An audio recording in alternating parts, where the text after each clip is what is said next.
The stranger appeared just before sunset. The sky above the prairie burned orange and gold, and the wind pushed dust across the lonely road leading to the Walker Ranch. No one noticed him at first.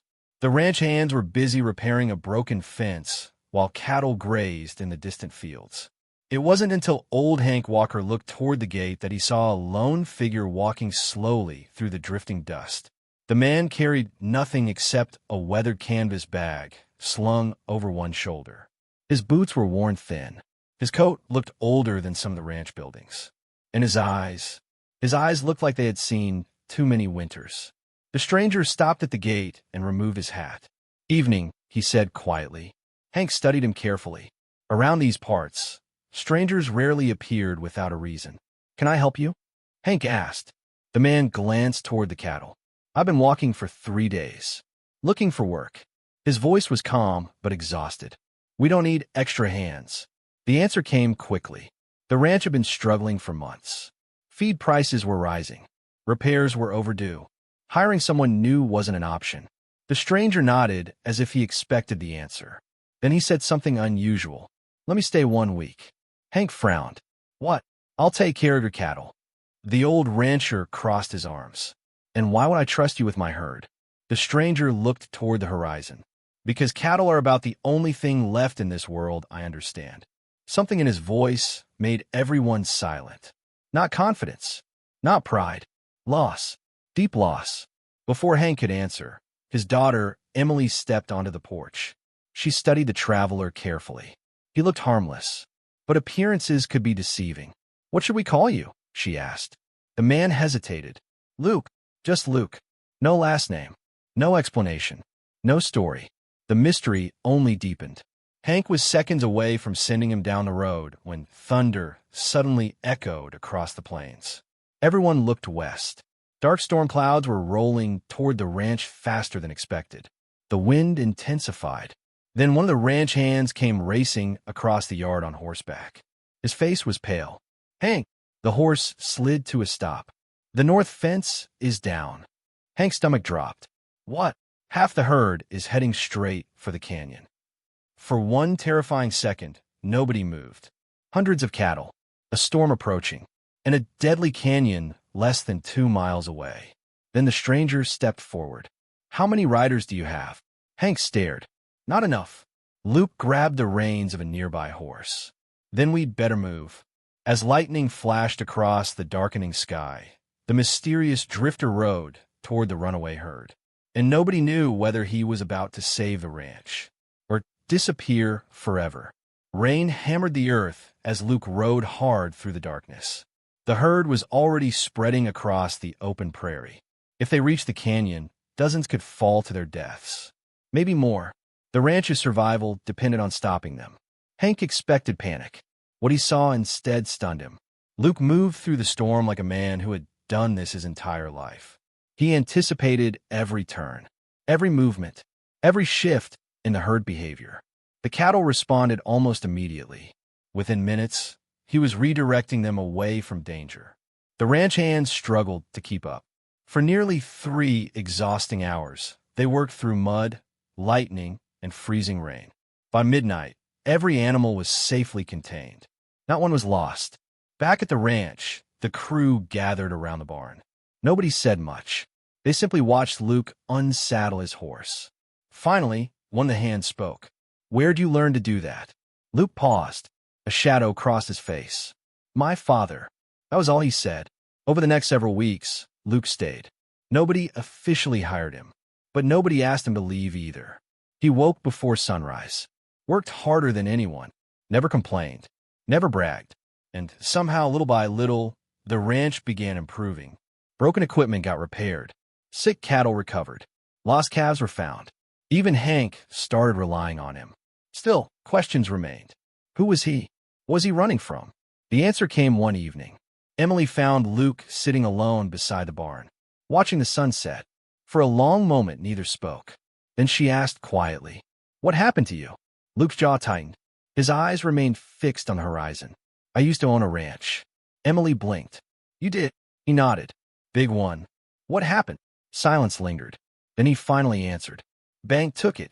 Emily could hear the pain beneath every word. There was a drought. Then my wife got sick. He swallowed hard. By the time the hospital bills came due, there wasn't enough left. Emily felt her heart break. And your wife? Luke looked away. She's gone. The wind carried the silence between them.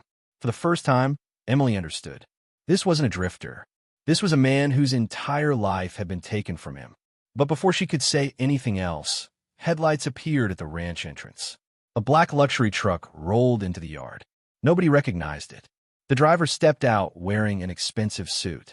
He smiled, but there was nothing friendly about it. My name is Victor Kane. Hank immediately recognized the name. Every rancher in 3 counties knew it. Victor Kane bought struggling land.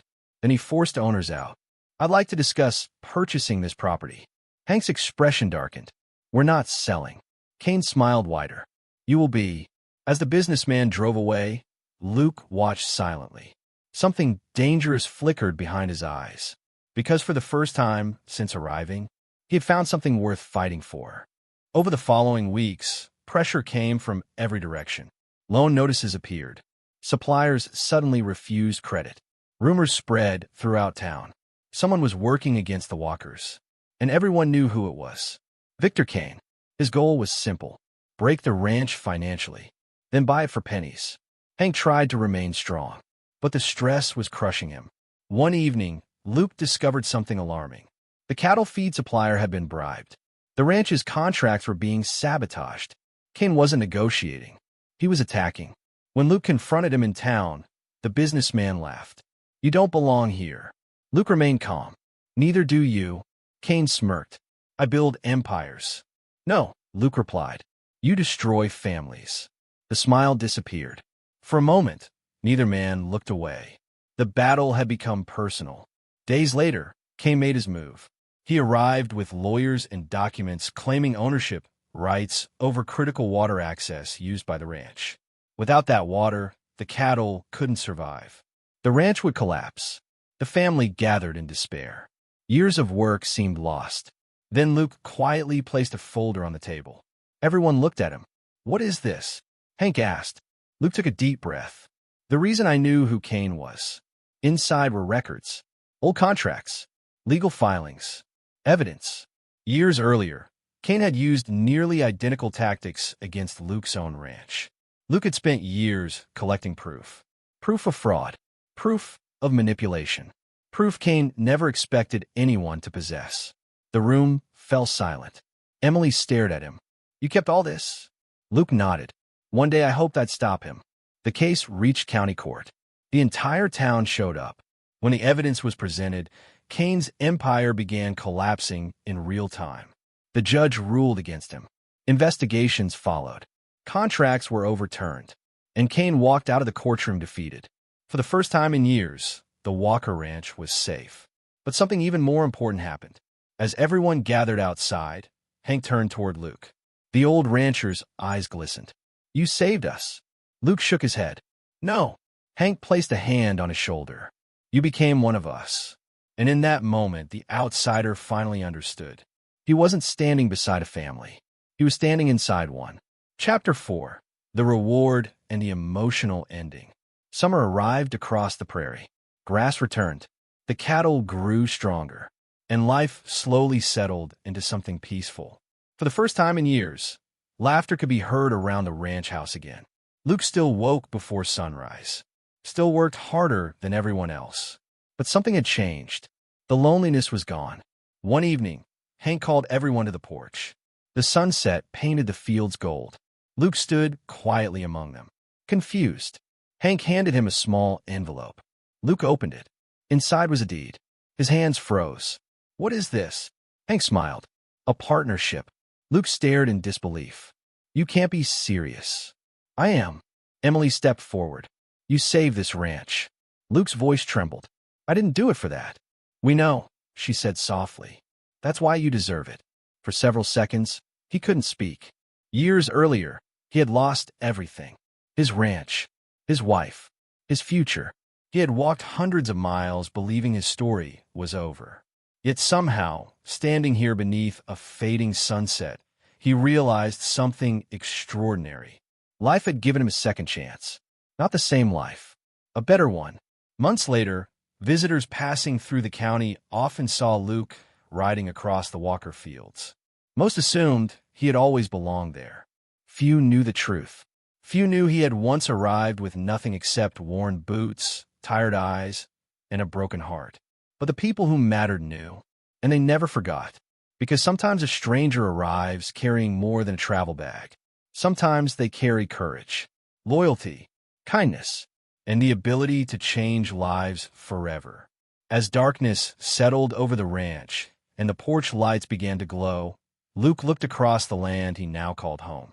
Not because he owned part of it, not because he earned it, but because he was loved there, because he belonged there, and because family isn't always the people you're born with.